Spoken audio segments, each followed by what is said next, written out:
दादाजी महाराज की कृपा से आप हम सब यमुना दशहरे का महोत्सव आगरा में पाठक जी की हमारी मधुर व्याख्या खूब आनंद से खूब धूमधाम से दादाजी का भजन सत्संग महिमन शिव तांडव रुद्राभिषेक आनंद से हम सब लोग सुने तो के मन और वाणी से कर रहे हैं। भगवान दादाजी की ऐसी कृपा हो, आप सबकी जो मन और वाणी से जो सेवा हुई है उस सभी की प्रतिफलता में दादाजी महाराज सद्बुद्धि प्रदान करें, ऐसी सद्बुद्धि प्रदान करें जिससे आप सबके मन में अपने अपने गुरु, ज्यादातर तो दादाजी को मानने वाले आप सब हैं इसीलिए सब आए हैं, लेकिन कुछ लोग ऐसे भी हैं यहाँ और गुरु को मानते हैं, या ऐसे भी लोग हैं जो गुरु को माध्यम मानते हैं और भगवान को मुख्य मानते हैं कि भगवान गुरु से माध्यम है भगवान से मिलाने के लिए।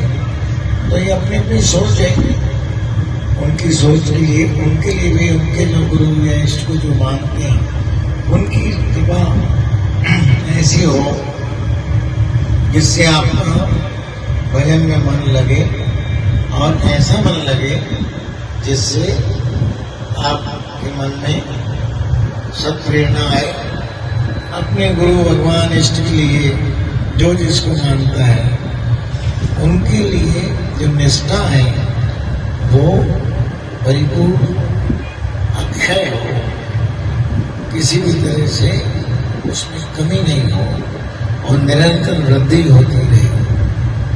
जिस तरह से हर व्यक्ति आत्मा का स्वभाव है, हमारी जो आत्मा है उसका स्वभाव है उन्नति करना, उसी स्वभाव के कारण पूरी दुनिया में जो ये उन्नति हो रही है। आज देखो ये वाला काम कितने जोरों से हो रहा है, आज हर आदमी बढ़िया से बढ़िया अच्छे से अच्छा सही से उन्नति कर, यदि अध्यात्म मिल जाता है तो सदा कर्म करना माना जाता है। हम सब सच्चित आनंद में लीन हो जाते हैं।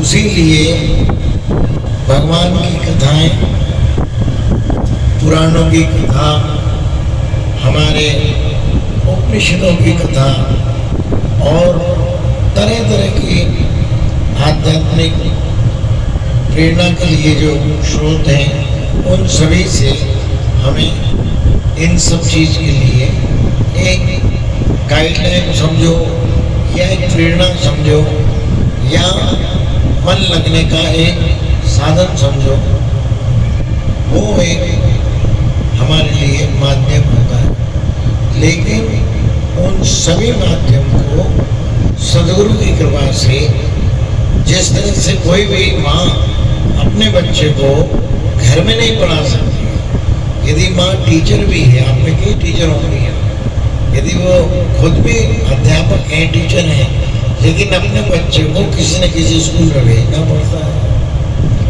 वो चाहे कि मेरे घर में मैं पढ़ाऊँ, इसको खाली एग्जाम दिला दूँ, खाली एग्जाम दिलाने के लिए भेज दूंगी, ये पास हो जाएगा, पढ़ लेगा और अच्छा पढ़ा पाऊंगी, लेकिन ऐसा संभव नहीं है। यदि ये संभव होता तो आज तक दुनिया में कोई ऐसी माँ का हमें भी पता चलता। यदि आपको पता तो मुझे बताओ, मैंने तो कभी सुना नहीं, कभी मैंने ये उदाहरण नहीं देखा कि किसी ने अपने बच्चे को घर में ही पढ़ा लिया और पढ़ा के और वो उसने एग्जाम दिला के और उसको डिग्री दिला दी हो। ऐसा कहीं उदाहरण आपकी निगाह में हो तो जरूर हमें बताएं। गुरु परंपरा में हमारे भगवान कृष्ण शांतिवन आश्रम में रह के, गुरु के आश्रम में रह के सब विद्या पढ़े, किसी स्कूल नहीं गए, लेकिन गुरु शरण में रह के ऐसी विद्या पढ़ी जो भगवान कृष्ण भगवान जो है, भगवान राम 14 कला थे, लेकिन भगवान कृष्ण 16 कला हुए। 16 कला से अलग अलग कला का मतलब है अलग अलग विद्या के जानने वाले, अलग अलग चीज में निपुण, अलग अलग विद्याओं में जिनकी निपुणता हो, ऐसी कलाओं से सुसज्जित भगवान कृष्ण जो है सांदीपन आश्रम में, सांदीपन मुनि के आश्रम में रह के उन्होंने विद्या ग्रहण करी। वशिष्ठ जी के आश्रम में भगवान राम ने विद्या ग्रहण करी। खाली उनके यहाँ कोई धनुष सीखने या किसी तरह संस्कृत सीखने के लिए नहीं, लेकिन भगवान में रुचि, भगवान होते हुए भी उन्होंने भगवान की जो आध्यात्मिक पढ़ाई है उसको पढ़ा और हम सब के लिए उदाहरण बने कि हमें भी ऐसा करना है।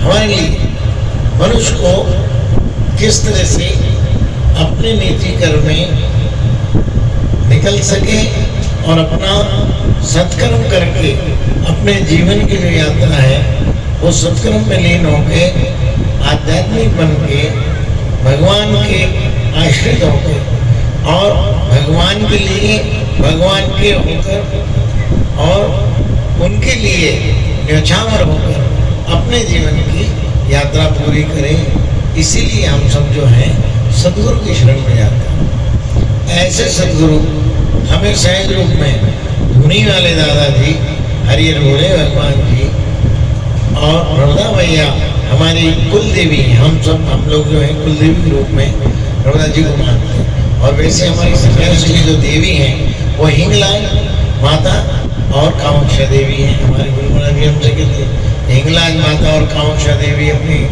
कुल देवी वो है बेटा, सन्यासियों की देवी वहाँ जरूर जाना है।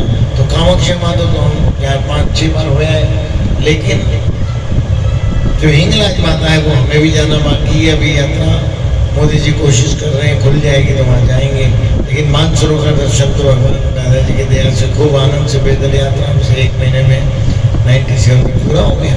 लेकिन अब हिंगलाज माता के लिए हम जाएंगे भगवान दादाजी की दया से, क्योंकि सन्यासी की देवी है इसलिए हमें जाना है, नहीं जाना है। इसीलिए हम सबको सहज रूप में धुनी वाले दादाजी की कृपा हुई है।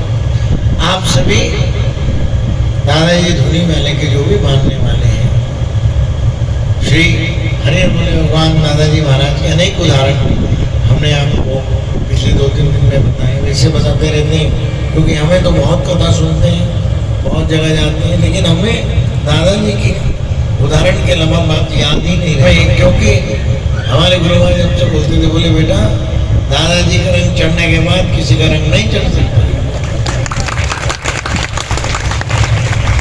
बोले जिसको दादाजी का रंग चढ़ जाए उसको दूसरा रंग नहीं चढ़ सकता।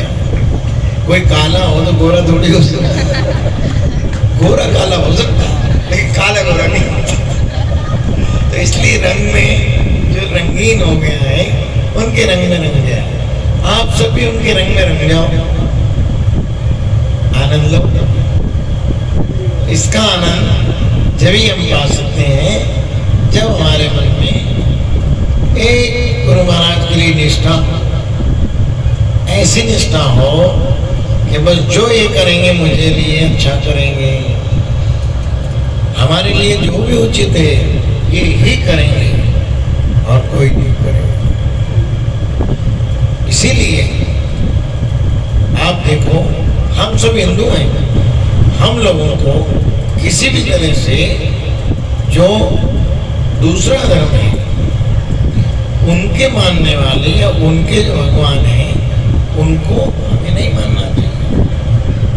लोग भगवान, अब ठीक है किसी को मानना है माने, कहते हम किसी के घर में भी होता है तो हम भाई भगवान दादाजी को, भोलेनाथ को, ठाकुर जी को, राम जी को फूल चढ़ाते हैं, उनको नहीं चढ़ाते। क्योंकि हमारा मन है स्पष्ट है कि भाई हम हमारे भगवान में, अरे किसी के जो पिता में दम नहीं हो तो चाचा को पिता माने। यदि हमारे पिता में दम है तो फिर हम चाचा को थोड़ी पिता कहेंगे, पिता को ही पिता कहेंगे। इसलिए एक होना चाहिए। इसीलिए जो भी हम लोग भ्रमित हिंदू लोग भी, ये उचित नहीं है। इसलिए हमारे शंकराचार्य स्वरूपानंद जी ने भी कहा, हमारे राजेंद्र बाजी बोलते हैं, दीनबंधु जी भी, गुरु शरण, उनकी भी यही है, उनका भी सबका मत यही है कि अपन हिंदू हैं, हिंदू गुरु परंपरा में जो भी गुरु हैं या हिंदू भगवान में, और गुरु परंपरा तो ठीक है, लेकिन भगवान अवतार जो हैं, भगवान भोलेनाथ, हनुमान जी भगवान, दुर्गा मैया, सभी देवियाँ और कृष्ण भगवान, राम जी भगवान, ये अवतार है। भगवान कृष्ण जो है वो अवतार है, उनके बाद तो ऐसा कोई अवतार हुआ नहीं, उसके बाद जो अवतार होना है उनको दे रहे। तो ये जो अवतार है उनकी पूजा होना चाहिए, उनपे आस्था होना चाहिए। तो इसलिए हमारे मन में एक निष्ठुर दादाजी,